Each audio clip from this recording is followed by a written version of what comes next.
Meu nome é Cíntia, eu sou estudante da Universidade Federal de Viçosa e o meu orientador é o professor Oscar. Eu vou falar sobre funções de Markov para sistemas de DO suaves por partes. Então, o nosso principal objetivo é estudar o número de ciclos limites de um sistema linear por partes com curva de comutação algébrica. Então, nesse trabalho, a gente estimou cotas inferiores para o número de ciclos limites. E como a gente fez isso? A gente perturbou um centro linear e utilizou teoria de Markov.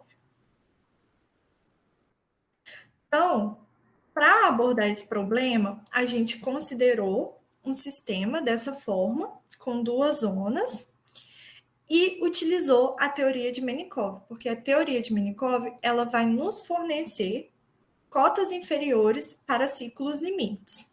E para utilizar a teoria de Markov, a gente vai precisar levar esse sistema em uma forma específica. Então, para fazer isso, a gente vai fazer uma mudança de coordenadas utilizando coordenadas polares. Aqui, MN são números naturais, P mais, P menos, Q mais, Q menos são dados dessa forma, sendo que os A's, B's, alfas e betas são números reais, e a gente tem como variedade de comutação y elevado a n igual a x elevado a n. Então, para essa apresentação, a gente dividiu em 3 casos, dependendo do valor de mn. O primeiro caso é que mn são números ímpares, o segundo caso, mn são números pares, e o último caso, m é par e n é ímpar. Então, antes de fazer as aplicações, a gente colocou alguns exemplos de retratos de fase, e cada retrato de fase está representando um caso. Então, aqui, nesse primeiro retrato de fase, a gente tem um caso particular do caso ímpar-ímpar. Aqui, eu tomei a variedade de comutação, sendo y igual a x ao cubo. A gente obteve esse retrato de fase.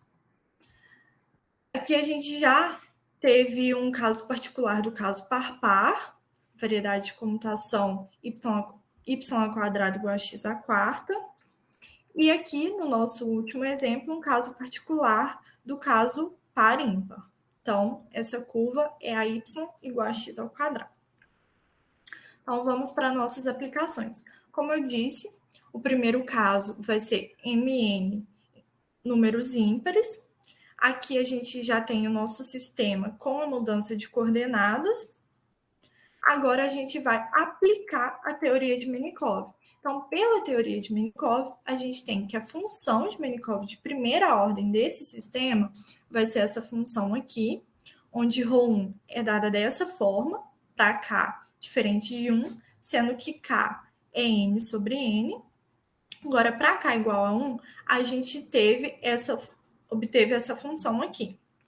Então, pela teoria de Markov, a gente obteve que o número de zeros isolados não vai exceder a 1, 2 e 3, dependendo do valor de mn. Assim, a quantidade de zeros de ciclos limites que a gente conseguiu identificar usando a função de Markov de primeira ordem foi 1 para m sobre n igual a 1, 2 para m sobre n pertencente a esse intervalo e 3 para m sobre n pertencente a esse último intervalo. Então, aqui a gente já obteve uma primeira estimativa de cotas inferiores de número de ciclos limites. Só que a gente quer melhorar essa cota. Então, com esse propósito, a gente vai utilizar a teoria de Markov de segunda ordem.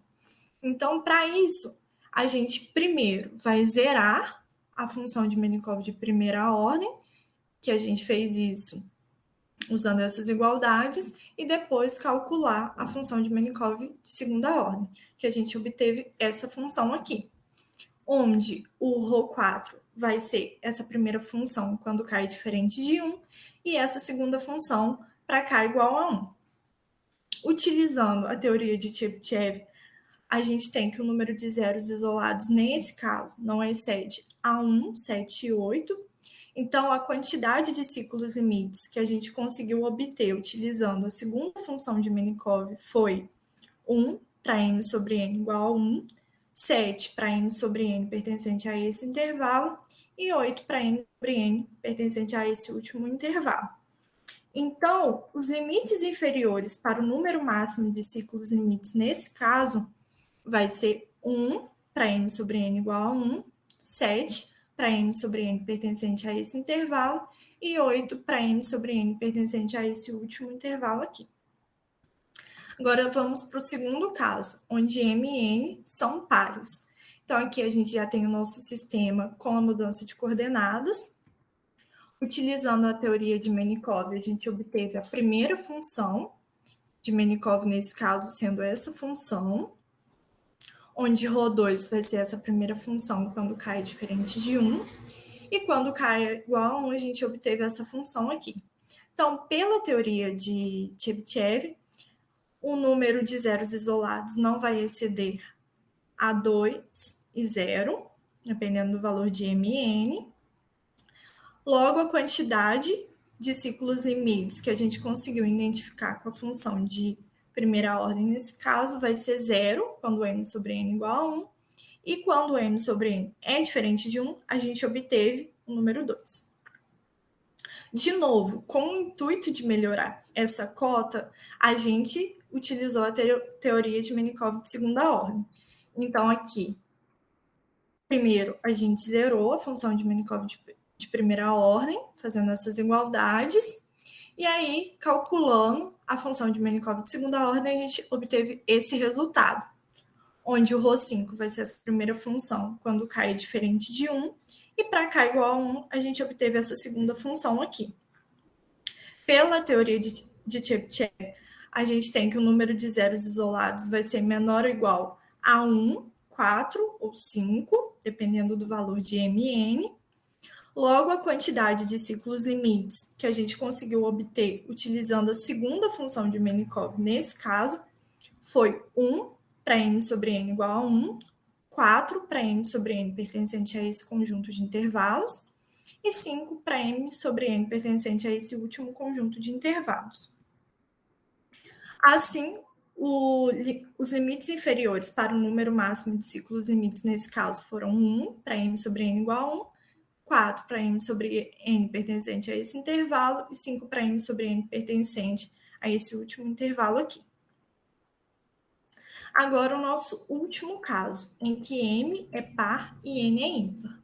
Então, aqui a gente obteve nosso sistema, já com a mudança de coordenadas, e utilizando a teoria de Markov, a gente tem a função de Markov de primeira ordem desse sistema, sendo essa função, onde o ρ5, onde o ρ3 vai ser essa função aqui.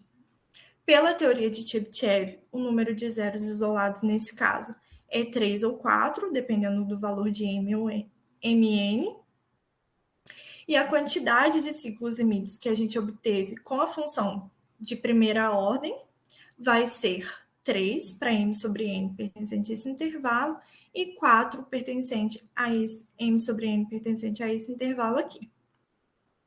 Agora, de novo, a gente já tem uma primeira estimativa de cotas inferiores para o número de ciclos limites. Então, a gente quer melhorar essa estimativa.